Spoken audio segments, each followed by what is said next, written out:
चंद्रयान 3 की चांद के साउथ पोल पर सफल लैंडिंग और आर प्रज्ञानंदा के फिडे वर्ल्ड कप के फाइनल तक का सफर और अब नीरज चोपड़ा का वर्ल्ड चैंपियन बनना भारतीयों के लिए बीता सप्ताह सुनहरा रहा है। एक नहीं कई मौकों पर अरबों भारतीयों का सीना गर्व से चौड़ा हो गया। नीरज चोपड़ा ने अपना वजन कम करने के लिए खेलना शुरू किया। आज उनकी गिनती देश ही नहीं बल्कि दुनिया के स्टार एथलीट में होती है।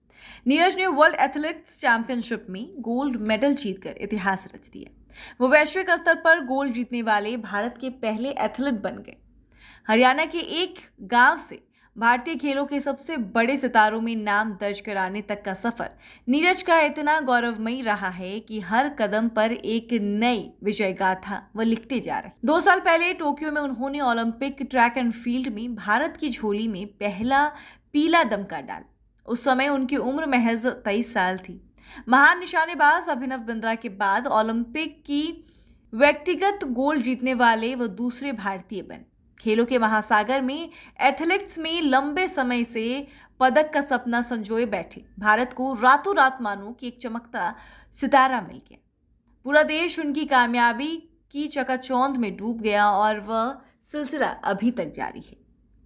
अभिनव बिंद्रा ने बीजिंग ओलंपिक 2008 में 10 मीटर एयर राइफल में स्वर्ण पदक जीता था। इससे पहले भारतीय हॉकी टीम ने भारत की झोली में 8 गोल्ड डाले थे। अब रविवार को बुडापेस्ट में वर्ल्ड चैंपियनशिप में स्वर्ण जीतकर नीरज चोपड़ा ने भारतीयों को काफी ज्यादा गर्व महसूस कराया है। चंद्रयान 3 की कामयाबी, फिडे शतरंज विश्व कप में उपविजेता रहे आर प्रज्ञानंदा की सफलता के बाद चोपड़ा के वर्ल्ड चैंपियन बनने के साथ ही भारत के लिए बीता सप्ताह ऐतिहासिक रहा। एक ही समय में ओलंपिक और विश्व खिताब जीतने वाले चोपड़ा अब बिंद्रा के बाद दूसरे भारतीय खिलाड़ी बन गए। बिंद्रा ने 23 की उम्र में वर्ल्ड चैंपियनशिप और 25 की उम्र में ओलंपिक स्वर्ण जीता था। नीरज चोपड़ा अगर फिटनेस का स्तर बनाए रखेंगे तो कम से कम 2 ओलंपिक और 2 वर्ल्ड चैंपियनशिप में और खेल सकते। वर्ल्ड जूनियर चैंपियनशिप 2016 जीतकर पहली बार वैश्विक स्तर पर चमके नीरज चोपड़ा ने टोक्यो में गोल्ड जीतकर भारतीय खेलों के इतिहास में सुनहरे अक्षरों में नाम दर्ज करा दिया।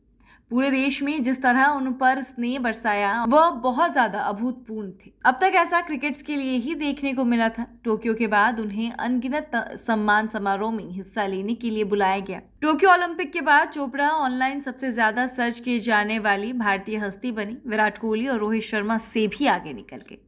प्रायोजकों की जैसे मानो कि उनके दरवाजे पर लाइन लग गई। ट्विटर और इंस्टाग्राम पर उनके फॉलोअर्स बढ़ते गए। पिछले साल दिसंबर में वह फराटा धावक उसैन बोल्ट को पछाड़कर दुनिया के ऐसे एथलीट बने जिनके बारे में सबसे ज्यादा लिखा। उनके नाम से 812 लेख छपे हैं। टोक्यो ओलंपिक के बाद से प्रदर्शन में निरंतरता उनकी सफलता की कुंजी रही। पिछले 2 साल में हर टूर्नामेंट में उन्होंने 86 मीटर से ऊपर का थ्रो फेंका है। पिछले साल जून में स्कॉटहोम डायमंड लीग में उन्होंने 89.94 मीटर का थ्रो फेंक दूसरा स्थान हासिल किया। चोपड़ा भले ही बिंद्रा की तरह वॉक पटु ना हो लेकिन अपनी विनम्रता से हर किसी का मन मोह लेते हैं। भारत हो या विदेश, सेल्फी या ऑटोग्राफ मांगने वालों को निराश नहीं करते। वह दिल से बोलते हैं और अपने हिंदी भाषा में ही बोलते हैं। बचपन में बेहद शरारती नीरज चोपड़ा संयुक्त परिवार में पले और लाड़ प्यार में वजन बढ़ गया। परिवार के जोर देने पर वजन कम करने के लिए उन्होंने खेलना शुरू किया। उनके चाचा उन्हें पानीपत के शिवाजी स्टेडियम ले जाते। उन्हें दौड़ने में मज़ा नहीं आता लेकिन भाला फेंक से उन्हें प्यार हो गया। उन्होंने इससे हाथ आजमाने की सोची और बाकी इतिहास है, जिसे शायद स्कूल की किताबों में बच्चे भविष्य में ज़रूर पढ़ेंगे।